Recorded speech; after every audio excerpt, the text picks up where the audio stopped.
feels great.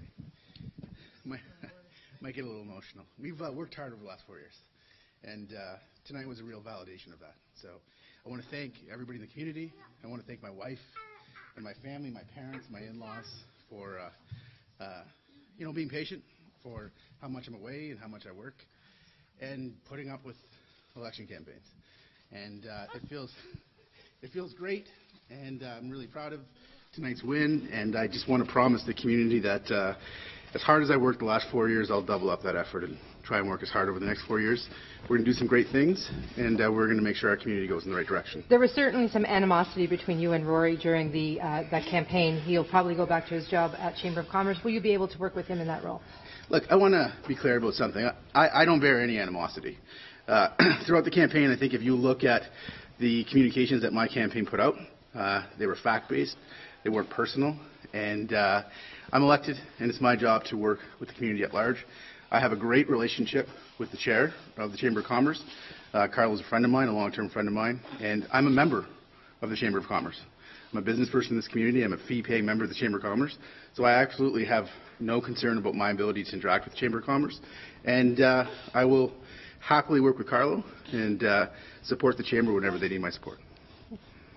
There's obviously going to be some big issues right off the bat for this new council when we get going. And you think of Noront and that decision, and Huron Central, and even a decision in terms about cannabis. In sure. Terms of, so right away, right for a new council, I guess they got to get going.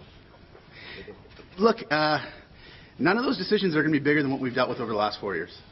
We had a really challenging 4 years, and I'm proud of the council over the last 4 years and how they managed it. And I'm proud of my role in that. So any decision that's coming our way in the next 4 years, I'm incredibly confident we'll deal with it properly, and we'll deal with it in the best interest of our community. It looks like there'll be some newcomers on council from the early polls anyways. How will you bring them up to speed quickly? Look, I look forward to new ideas and new people. I look forward to debate in this room, so I will reach out to all of them immediately, and I will spend whatever time they need to spend with me to get up to speed. On that note, I want to congratulate everybody who put their name forward. It's a difficult thing to do. I want to recognize the people that have served our community, and I want to thank them for their service, and I look forward to working with whomever's elected. Doug Fort's going to be in town tomorrow morning at Algoma Steel. Is there anything you can say about what's ahead in that announcement? I can't. Doug Fort is the Premier, and he's coming to make an announcement, and that would be the Premier's business. Okay. Yeah. Will you be there? You know what? I don't know if I will be there. If they extend the invitation to me, I will absolutely be there.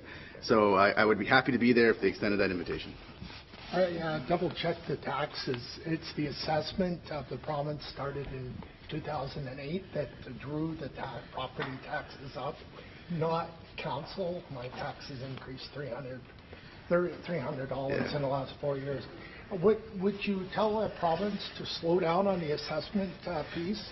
Look, Andy, I think what we can say is that over the last 4 years, this council has been very aggressive on spending and has worked hard to keep down tax rates. You're right to identify the challenges in the assessment. The assessment is done by MPAC, so there's not much you're going to say to the Premier about that. I mean, the province does appoint the MPAC board, but those are complicated assessments they have to make. So we just have to keep minding our own knitting and doing our best here.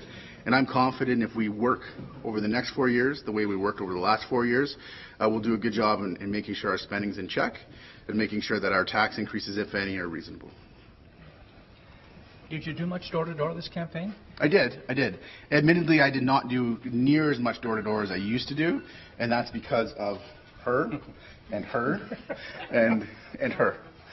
So, I have a wife and 2 little ones, and I work a lot and I work long, and I didn't have the time to go door-to-door as much as I used to. So I went maybe 25-30% of what I usually do. But I did go. Okay. Were the results more or less what you expected?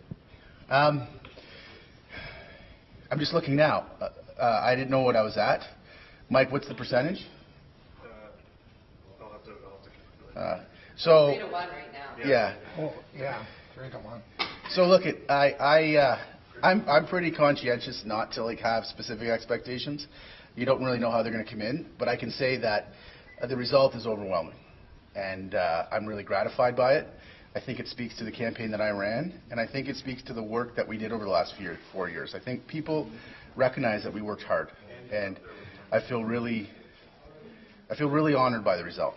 And I want the community to know that all they've done here is motivate me to keep on doing my best for them. Now, you've said this will be your last term as mayor. It will be. Would you ever want to go through another campaign like this one, in terms of pretty much a bare-knuckle round there? Look, the reason why it's my last campaign as mayor is because I actually personally believe in term limits. And if you look at term limits, you'll recognize that you can't lawfully implement a term limit in Canada. It's not constitutional. But if you believe in something, you should follow it. And I believe that renewal is good for a community, and I don't think people should sit in that chair for a prolonged period of time. So I'm holding myself to my own belief. Campaigns are campaigns. And, you want to run against a campaign that is honest and factual, and you have a good public debate, but you don't get to choose the campaign that you're running against. So you just got to do your best, and you just got to try and hold yourself to your standard and present yourself in a way that you think is fair and reasonable, and we did that. I'm proud of my campaign. We minded our own plan. We focused on our plan. We worked our plan. I think the results tonight show that we ran a good campaign, and they communicated with the community, and it resonated with them, and the community recognized the value in what we did in the last 4 years and the value in what we're saying we're going to do for the next 4 years. Is there any one thing that you want to do in the next 4 years, maybe in your mind right now? Well, there's a lot of things. So there isn't any one thing. I mean, we have some great plans for the downtown that you're going to see shortly. But, we do have some, economic plans that we really have to work on. We're down the road on some. We got to keep on working on some other ones. And we have to work with our partners to address the need in our community. There's need. There's people in need. And we have to do that. And we have to make sure we deal with the opioid epidemic and some of the crime that relates to that. And I think you can see that our police service is working hard on that. And we're going to continue to do that. Great. Okay, I got David upstairs for a quick minute. Okay, guys, thank you. David, do you need anything else from me? I'm just going to go to Thank you.